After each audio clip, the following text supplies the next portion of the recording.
Welcome to Scripted Web Home Lab Simulation. In today's ethical cybersecurity home lab, I'll be demonstrating how Drupalgeddon can be exploited in a controlled environment using Metasploit. So follow me guys on YouTube. My YouTube handle is Scripted Web, and also on X at Scripted Web, and also at cyber_oba. The first step is me pinging the host network to check if the host network is online. Afterwards, I'll be running an Nmap scan for reconnaissance to identify open ports, and also running an Nmap phone scan to check for vulnerabilities. I'm pinging the host network 192.168.56.109, and as you can see, the host network is up. So I'm running an Nmap scan nmap-a.p.t4 192.168.56.109.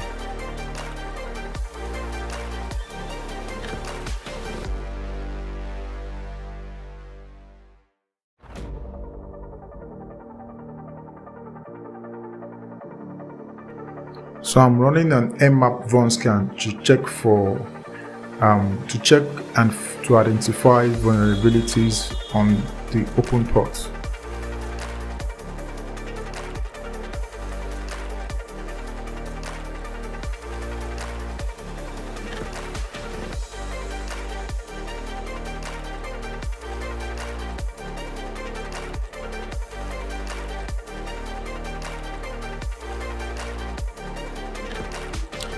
As you can see, port 80 is open and vulnerable to SQL injection with CVE-2014-3704. The vulnerability on port 80 listed various paths which can be used to gain access. As you can see, we have the first part, which is 192.168.56.109 which is the user login form. I'm trying to log in with an SQL injection code to see if I'll be able to gain access. So I'll type in my password. As you can see, it's invalid. So what I'll be doing now is to use the Metasploit, the MSF console, to check for vulnerabilities on how I can be able to exploit the vulnerabilities with the CVE number on port 80. So I'll be searching the CVE number on the Metasploit console. So as you can see, we have vulnerabilities which has been found on port 80, so which is ranked excellent. I'll use to exploit the vulnerabilities.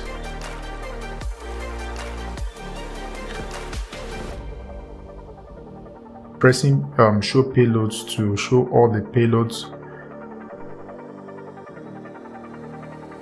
Set payload 54, or I'll press set payload and copy the payload and paste it for me to be able to set the payload.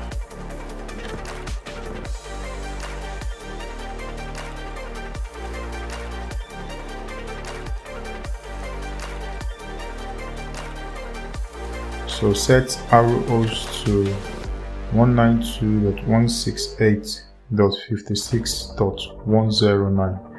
My arrows is my target IP, so I'm going to set my local host, which is lhost, to 192.168.56.103, which is my Kali IP address.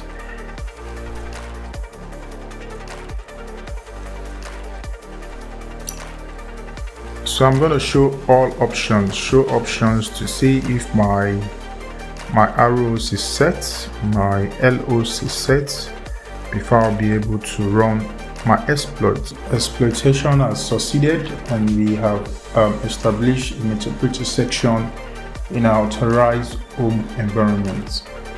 From here, we can demonstrate post-exploitation techniques to understand the potential impact of an unpatched vulnerability.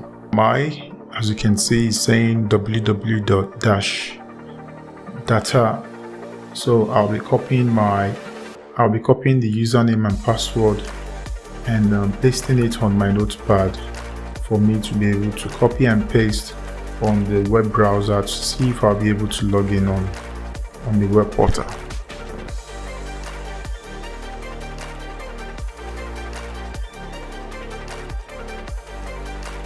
As you can see, my username and password has been pasted, so I'll be copying it from here and pasting it on the web portal to see if I'll be able to gain access to the web portal.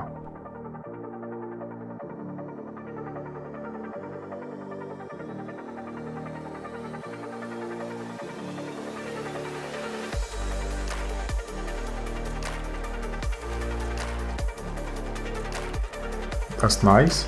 This is ethical hacking.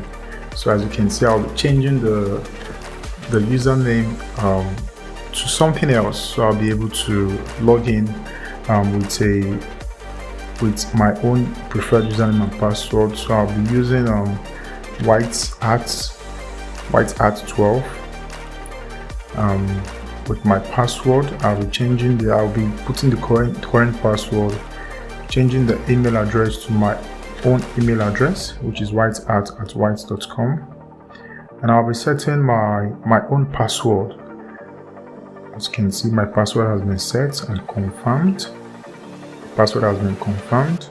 So I'll be privileging escalation. I'll be doing privilege escalation, setting myself as admin and administrator. Now I'm going to save this. So as you can see, it has been saved. So I'll log out from here to see if I'll be able to log in with the new username and password has been changed. So I'll be typing whitehat12 and my password and login. Now you can see this is post-exploitation. This is a lateral movement. This is ethical hacking with scripted web. Lesson learned from this home labs simulation. The vulnerability exists because the target is running an outdated version of Drupal, which is unpatched. So to mitigate against this risk, it's advisable to run a current version, supported version of Drupal to patch for vulnerabilities, have a web application firewall to restrict unauthorized access, and continuous monitoring activity. So regular patch management processes is needed to reduce the likelihood of successful exploitation.